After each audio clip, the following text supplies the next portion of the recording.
और ये बहुत जरूरी था, समय की मांग थी। इसका विरोध तो देखिए वही लोग करेंगे जो बस मजहब के नाम पर अपनी दुकान चलाना चाह रहे हैं और मुसलमान कौम को गुमराह कर रहे हैं। आप किसी भी प्रॉपर्टी को किस आधार पर आप वक्फ की प्रॉपर्टी कह सकते हैं?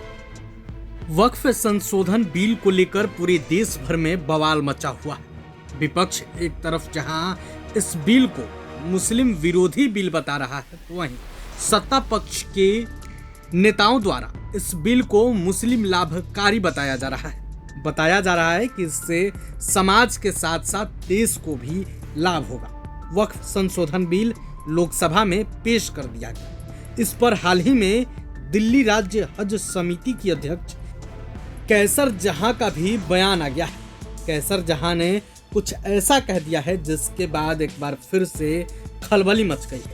आप सबसे पहले दिल्ली राज्य हज समिति की अध्यक्ष कैसर जहां को सुनिए। और ये बहुत जरूरी था, समय की मांग थी। इसका विरोध तो देखिए वही लोग करेंगे जो बस मजहब के नाम पर अपनी दुकान चलाना चाह रहे हैं और मुसलमान कौम को गुमराह कर रहे हैं। आप किसी भी प्रॉपर्टी को किस आधार पर आप वक्फ की प्रॉपर्टी कह सकते हैं? ये पारदर्शिता और निष्पक्षता और जवाबदेही के प्रति सरकार का बहुत ही महत्वपूर्ण कदम है और ये बहुत जरूरी था, समय की मांग थी।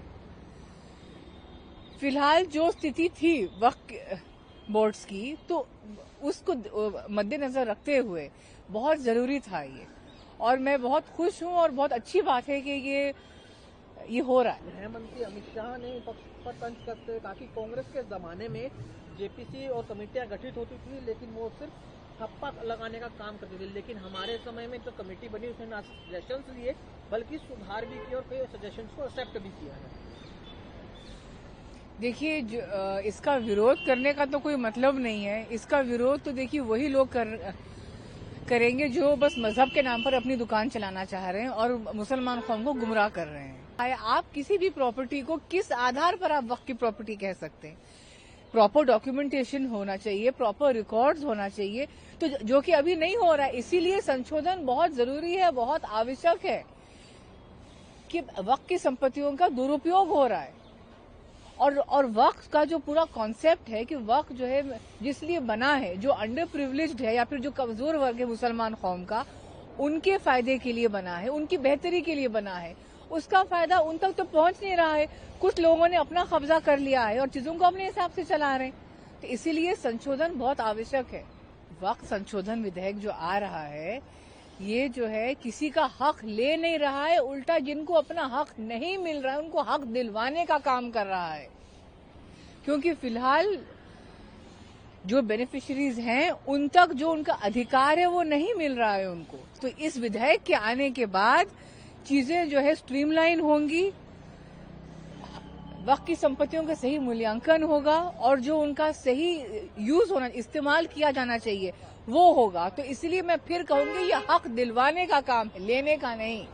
किरण रिजिजू जी।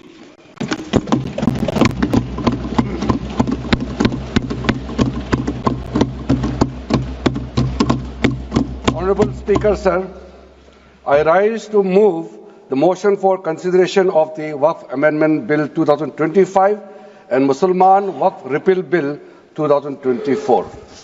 अध्यक्ष महोदय जी, आपने जो रूलिंग दिया है, जेपीसी के बारे में जिक्र किया है, उसी के साथ साथ जुड़ते हुए एक मिनट किरण जी,